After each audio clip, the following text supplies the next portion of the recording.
Time to bring the bass back. Mix is the beat of our culture. Your music. I thank God for the opportunity to make music and for that music to be on a platform for people to come out and love. Your stories. It's gold for the Philippines. The next generation of creators, artists, and filmmakers. We bring you the latest and greatest impacting people from our community. Spotlighting inspiring content from Generation Mix. It's just a true honor to be able to do this, especially with all the great Filipino talent here. Discover fresh artists first from around the world. Uniquely Filipino. Step back three. He has got that. Mix is the beat of our culture.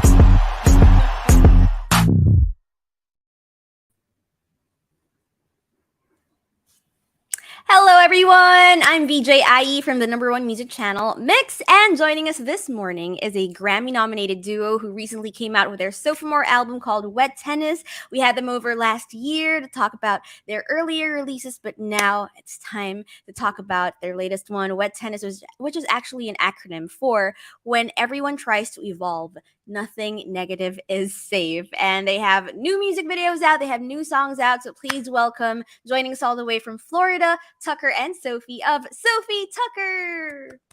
Hello. Hi, welcome back.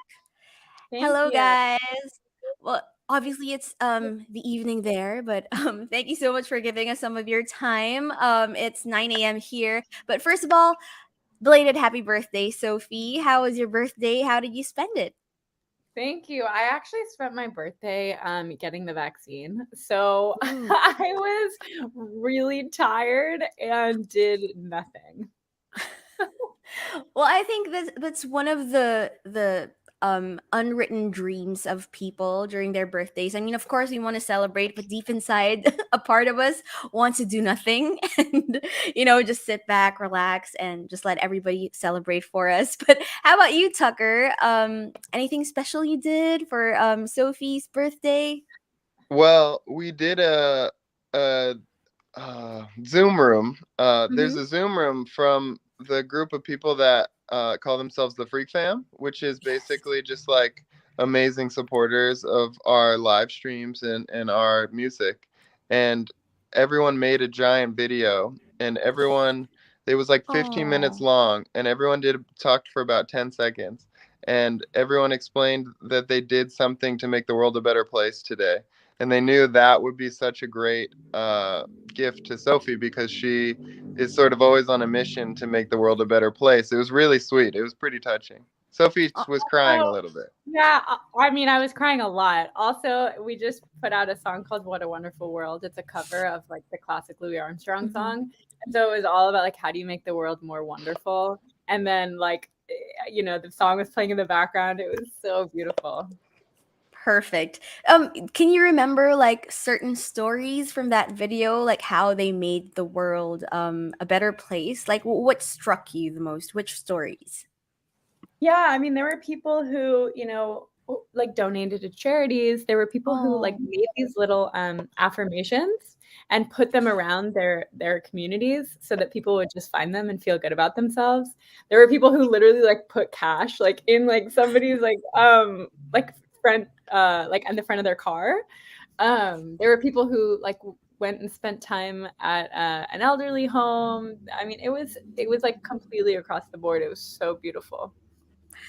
That's amazing. I mean, what power music holds, what your music holds, and their effect globally, especially with your music, which has influences from different parts of the world, and now we see its effect for your Freak Fam coming from people all over the world, especially here in the Philippines. The Filipino Freak Fam are watching. Hello, guys. If you have questions for Sofi Tukker, please do type them in the comment section. I'll try to ask them later. But now let's talk about Wet Tennis.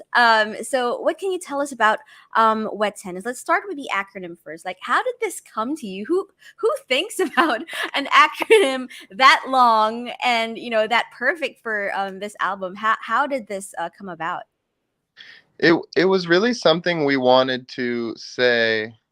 We wanted to be really intentional about what this album said coming out of the quarantine time and out of the really difficult time for the whole world. And we wanted it to be positive and hopeful, but we were also so inspired by the Freak Fam and everyone during quarantine who, you know, chose to evolve. And, you know, obviously there was obstacles, normal life stopped, and people, you know, intentionally chose to dance in their living room every day, or they chose to be positive when they could have really just fallen into a depression. And there's like a lot of intentional choices that were people were making, especially from the Freak Fam, that was really inspiring to us. And we wanted to make sure that the album was uh, paying homage to those people and that idea. And then we also wanted it to be fun and carefree and sexy and athletic. And that's where the wet tennis part comes in. So, You said it perfectly. well, you can explain the wet tennis part. Well, yeah, I mean, we did want to make it playful and athletic and sexy, you know, like tennis, it's also something that's personal to us and that we both play tennis and we love the fashion of tennis. And we really wanted to make it something, instead of it being like all white, to have it really be like in the colorful world that we want to live in, and really flip tennis on its head and make it wet instead of, and like inclusive instead of exclusive. And it's really, you know, tennis also is a little bit of a metaphor because everything that we do is a back and forth between the two of us. And our logo is these overlapping tennis rackets. It's like the Venn diagram between our two brains. I love how there are so many layers to everything that you do. But now let's talk about khaki. It's in Portuguese. So for those who can't understand Portuguese, what is the song about? And what do you remember about shooting the very fun music video? It was very fun. We were in Hawaii at a park called Kualea, I think Kualea Park. It's like Jurassic Park. It's so beautiful. Kualoa. Kualoa. The middle of these incredible mountains. And I really just wanted, like, for a long time, I wanted to have a scene in a video where, like, I basically on top of the mountain, there's a persimmon between my legs. I'm playing the guitar and I'm just like getting off on my own, like playing the guitar, like nothing else, nobody else, just like, you know, just from whatever the persimmon power, but also like just my own self and my own like playing of the guitar. And yeah, it was very fun and very silly. Everyone was like, you know, laughing during the scene, and it was just like thrilling. It must have been, yes. But how does this relate to the song? Like, what is khaki? What does it mean? Yeah, so khaki is actually the Portuguese word for persimmon, and it's also it's the word for persimmon in a lot of different languages. And I think for me, I mean, there's the literal sense of the song, which is that I really like the fruit persimmon, and it's a collaboration with the Brazilian poet Chacal, and he and I wrote this poem about the persimmons, and it's like the persimmon's so sexy and the juice is all over your chest and your nose, and like that's kind of like what the poem is saying. And so it also is like the wet part of wet tennis, and we really wanted to like bring the wet part of wet tennis to life with this video. Oh, you've got a lot of songs to cover, so I'll move on to the next one. Summer in New York. How important is geography for the both of you? What's the significance of New York for your music? The significance of New York is pretty large. We started the band. We met at Brown in college in Providence, Rhode Island, and then we moved the day we graduated. We moved to New York and really started working on our first EP, Soft Animals. And it's really where we got to know each other. It's where we started making music and figuring out how to use the studio and figuring out who we were as Sofi Tukker and making so many friends. Like it's really where we have the most friends, I think, both of us personally and together. And we lived there for the first 3.5, 4 years of Sofi Tukker, and then we started just living on the road, and then we had a year stint in LA and then moved to Florida, and that's where we were during the pandemic. So we were writing this song in Florida, isolated, and we missed the energy of what New York is. Like, you run into people you know all the time. New adventures just happen to pop up just because you went to a coffee shop and someone invited you somewhere. It's just like there's such an amazing energy and nightlife, and those were all the things we were really missing when we were quarantining from COVID, and it made us miss New York so much. And so we wrote this song about like our ideal day in New York, and then we listened to it and started loving it so much. We actually when things opened up here, we actually got a place in New York. So now we have a place in New York, and we're going to spend the summer, when we're not touring, we're going to spend the summer in New York. And it was a real like manifestation of reality. I was gonna ask which came first, but then okay, now I learned it's the song first, The and then song. now it has come to reality. Well, so happy for you. Thanks. Okay, now you also have a track in your album called Larry Bird. I don't know if you know this, guys, but here in the Philippines, Larry Bird is very popular. Basketball is actually the number one sport here in the Philippines. So can you tell us about this? What inspired you to write about Larry Bird? That's so cool, Well, Tuck. That you take this away. I'll take this one. And Sophie Okay. talked about cocky. I'll take this one. Basically, I grew up in Boston, a basketball player. My parents were both basketball players. My dad loved basketball and was a huge Celtics fan.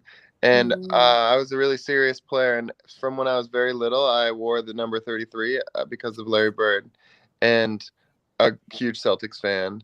And I grew up hearing stories about Larry Bird and his like crazy work ethic, and all the things that made him really special and one of the greatest players ever. And I played through college, was almost a professional basketball player until I got sick and ended up making music and had a whole change of life and then met Sophie and took off that way. But basketball has still been one of the, most important things in my life, still is. Go Celtics, big series right now.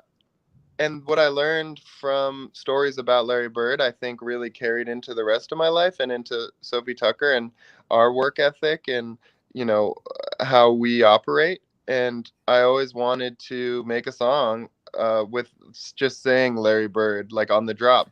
Because he was also kind of he's a little like of a goofy guy. Like he was a strange guy from a tiny town in Indiana. And I just always thought it would be really cool. And he played a big role in my life. So we made that song, and we were thinking about what to do in the breakdown in the song. We were going to get an old recording of an announcer at one of the Celtics games, like talking about Larry Bird. And then we decided it'd be really cool if we had my dad speak about Larry Bird, like he used to tell me stories about him. And then we put that speech in the song. And so that's what's on the song. So the song is technically Sofi Tukker featuring Tuck's dad. And it's because my dad has some speeches in the middle of that song. And also AKA Tucker, combining his dreams of being a musician and a basketball player as well. We love how you're able to do that with this song. But well, Sophie's able to do that with the whole band because her dream was to live in Brazil and make Brazilian music. So give me one song here. That's true though. Now usually when artists make songs about certain people, certain famous people, one of their dreams is for that person to listen to the song, to hear about it. So have you heard from Larry Bird? Are there like any steps you're doing for this song to reach him? We've been asked a couple times from people who are connected to him. Do you want us, should we try to get this in front of him? And I don't know. I'm kind of nervous about it. I don't want it to be one of those things where like, you never want to meet your idols kind of thing. Because if he's like, he's a guy who's sort of known for staying out of the spotlight and staying out of he's just not a big, he's not Magic Johnson. Like he's not a really celebrity guy. So PR guy, yes. I don't know if he would love it, and I don't really want to find out. You're in that stage. Okay, we get it. Okay, but for this next song that I'd like to talk about, I'm sure the people you wrote it about would love to hear what you thought about it. I'm talking about Freak. So, can you tell us about this song and how much it means to you and how it's related to, of course, your Freak fam? Yeah, this one is definitely the nod to the Freak fam. I mean, it's very literal too, because we talk about like making yourself at home in our house. And that's literally what we did during the pandemic. I mean, during quarantine, we were just in our house every day, but like we were live streaming it. And I really felt like people were just hanging out with us in our living room. Like there was no like performance or distance between us and them. Like because we were doing it every day, there was no like facade. There was no like act, like they really knew what was going on in our lives, in our brains, and in our living room. And so that's really what we wanted to do with this song, is just make it kind of like the welcome to our world. And it's really fun. It's really like it's a really fun one to do live. And there's some Portuguese in it, also nod to my love for Brazilian Portuguese. You're Larry Bird, basically. Well, thank you so much for doing this song for all of your Freak fam from all over the world. And again, we can't wait to see you live. We can't wait to see you perform live here in the Philippines. So, while we wait for you to come here, what's your message to all of your Filipino Freak fam, and what else can we expect from you for the rest of 2022? We cannot wait to come. It's been on a priority list for so long, and it's gonna feel so special, I think, when we finally do. Just to connect with everyone there, and we're so grateful that people care and listen to our music, and it means so much to us. And thank you so much. Sophie, anything to add? You did great. I mean, in terms of what to expect from us, we just put out this album and we're starting a world tour. And so hopefully we'll continue the world tour to the Philippines, bring the Wet Tennis Tour all the way there. And in the meantime, just thank you for being part of our community. Yes, Yay! if anyone's in Australia this summer in late July, come check us out. For those who have time and also the money to fly to Australia, to all the Filipino Freak fam, it's relatively nearer than the US. So go grab that chance. Let's see Sofi Tukker in Australia. But we really hope you get to visit the Philippines and you get to meet your Filipino Freak fam in person. But to everyone watching, while we wait for that, please do stream Wet Tennis. It's now out. And also, thank you so much, Sofi and Tukker, for joining us this morning here in the Philippines. And Sofi, we hope you feel better. And good luck on your tour 3 days from now. But for now, that's it for this MYXclusive interview. Once again, I'm VJ IE. Thank you so much, Sofi and Tukker of Sofi Tukker.